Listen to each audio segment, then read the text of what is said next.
Voltamos ao Horizonte Debate e hoje falamos sobre o cenário atual do mercado de trabalho e da economia.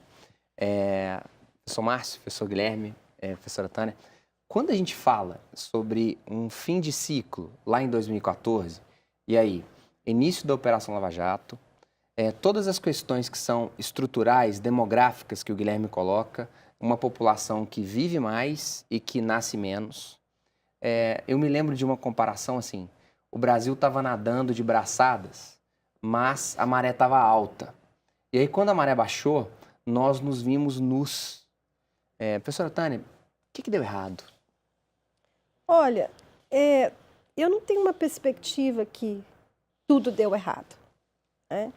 Mesmo com o governo Temer? Agora, com o governo Temer, é até complicado deixar de considerar que a gente está vivendo um momento extremamente aflitivo, né? Nós não podemos deixar de considerar isso. Acho que deu errado e está dando errado porque a sociedade não está conseguindo, até o momento, encontrar um ponto de equilíbrio onde que você possa discutir as questões econômicas, implementar políticas econômicas que possam reverter este processo dentro de um processo político onde que você não tem clareza de onde você vai chegar. Né? Eu acho que esse é o grande ponto de inflexão que nós temos. Professor Márcio, né? Qual que é o caminho? Que caminho que se aponta que não... É claro, a sociedade tem que se unir e a gente tem que pensar melhor o processo de eleição em 2018, mas 2018 ainda está muito longe, muita gente vai passar fome e frio até lá. Exatamente.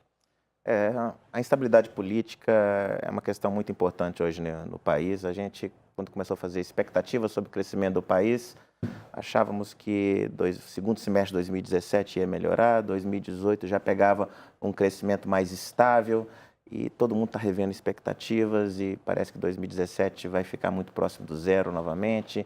2018 ainda muito instável, não sabemos como é que vai ser esse processo político a seguir, se o Temer continua, se quem vai assumir. Realmente não está tão claro o cenário de curto prazo para o Brasil. Então, eu gostaria de voltar na questão realmente de mudança estrutural do emprego e entender como é que essas pessoas, então, vão pegar o país a partir de agora. Quem está se formando, por exemplo.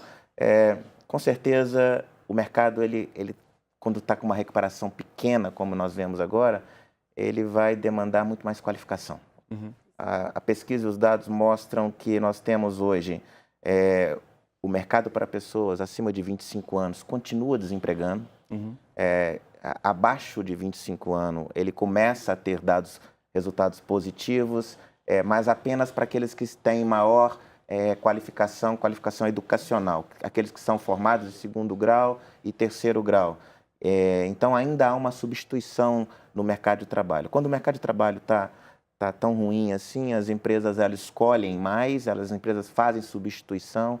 Então, nós ainda estamos numa situação em que o mercado está negativo para pessoas que têm baixa qualificação, pessoas que não se formaram anteriormente e mesmo para as pessoas que estão se formando agora, o mercado está mais seletivo. Então, o recado que a gente pode dar é que as pessoas têm que se preparar para esse momento.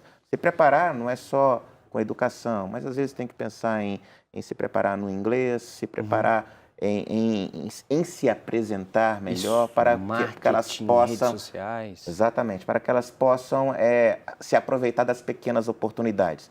E eu acho que a gente tem que falar para as pessoas hoje, as oportunidades não estão nas grandes empresas, acho que a Tânia tocou muito bem nisso. Hoje as grandes oportunidades estão em micro e pequenas empresas, em aqueles investimentos que mesmo na crise começam a surgir, em microempresas, startups, às vezes, são pequenos negócios hoje que estão representando sinais positivos da economia. Agora, Guilherme, quando a gente pensa nesse cenário mutante, né?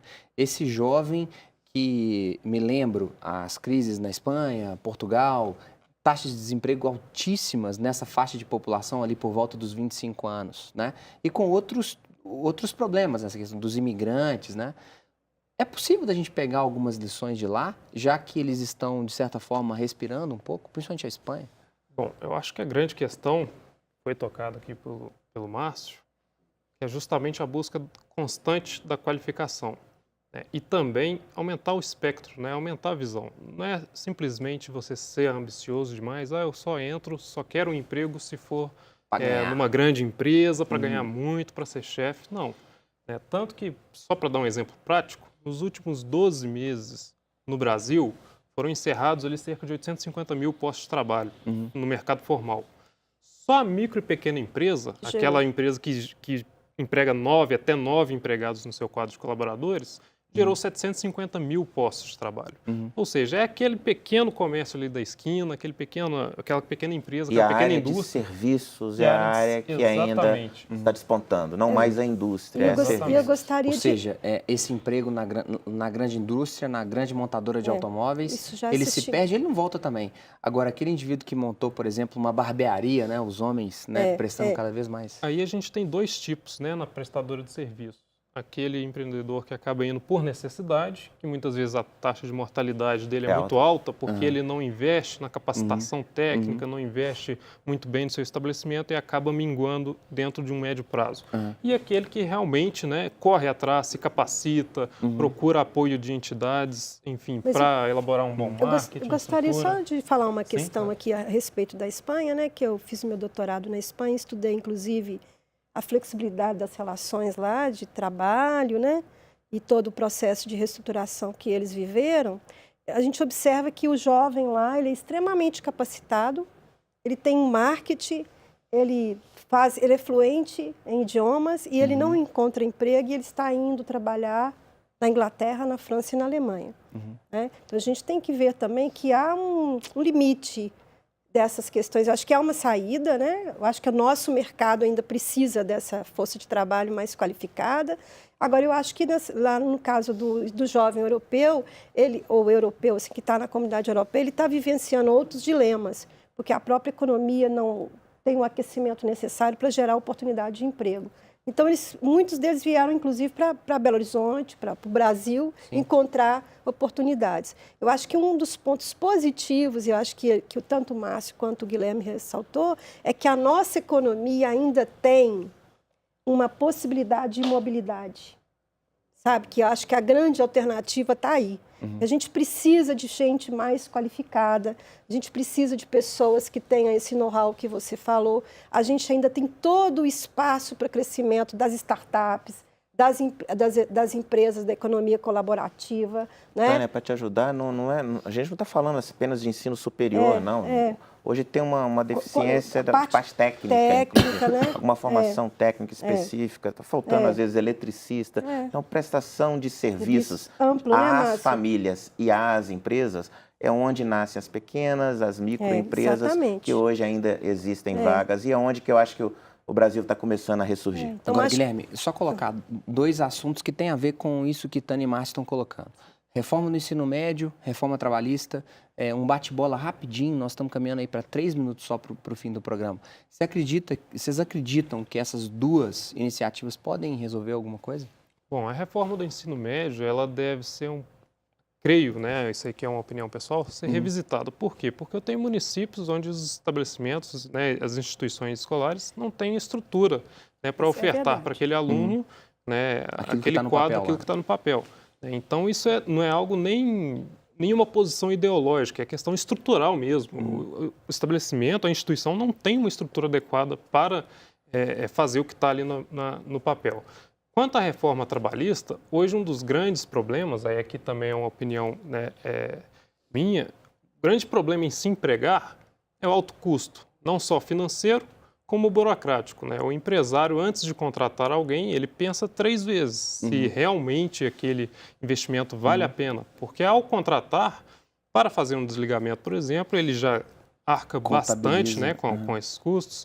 Tem a questão burocrática, a papelada que ele constantemente tem que relacionar, né, a respeito desse trabalhador, e muitas vezes um micro, pequeno empresário não tem uma estrutura para isso, acaba terceirizando um escritório de contabilidade e ele pode se ver, né, ali à mercê, né, de questões trabalhistas, justamente porque o número de litígios aqui no Brasil é altíssimo, né, em média 3 milhões por ano de reclamações trabalhistas. Então, essa insegurança jurídica acaba impedindo, ao meu ver, né, na minha opinião, uma maior intensificação nas contratações. Né? O empresário, ele pensa 3 vezes, 10 vezes antes de fazer uma contratação. Márcio, Tânia, eu preciso que vocês sejam bem concisos. Reforma do ensino médio e reforma trabalhista. Concordo com o Guilherme, eu acho que é mais ou menos isso. Uma coisa é a legislação, outra coisa é a realidade onde vai se implantar.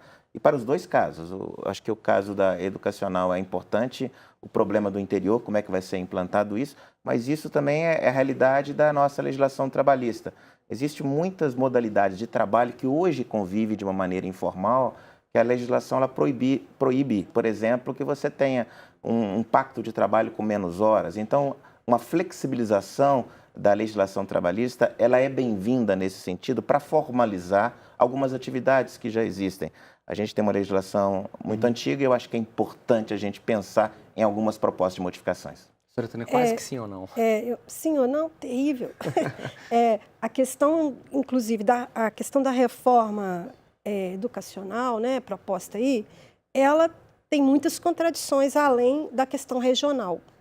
Né? Eu acho que a gente teria que se debruçar e fazer uma reforma com mais estofo, que levasse em consideração o ensino técnico, aquele que tem mais condições de cursar um curso superior. Né? Eu acho que essa discussão, a toque de caixa, ela empobreceu a discussão da reforma educacional. Ela é necessária. Reforma trabalhista Agora, resolve? a reforma trabalhista, ela poderia ocorrer, sim, mas não nos moldes que está sendo proposto. Eu acho que ela traz muito mais problemas para quem trabalha, né, e que futuramente pode trazer também para quem contrata.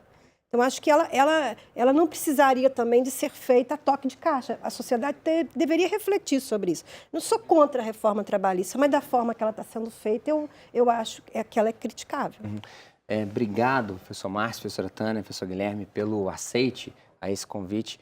Eu, como psicólogo, sou um leitor assíduo de economia e um admirador grande da ciência de vocês. Professor Márcio, você tem um aluno, Joane, que é um menino nota 10, para quem eu deixo meu abraço.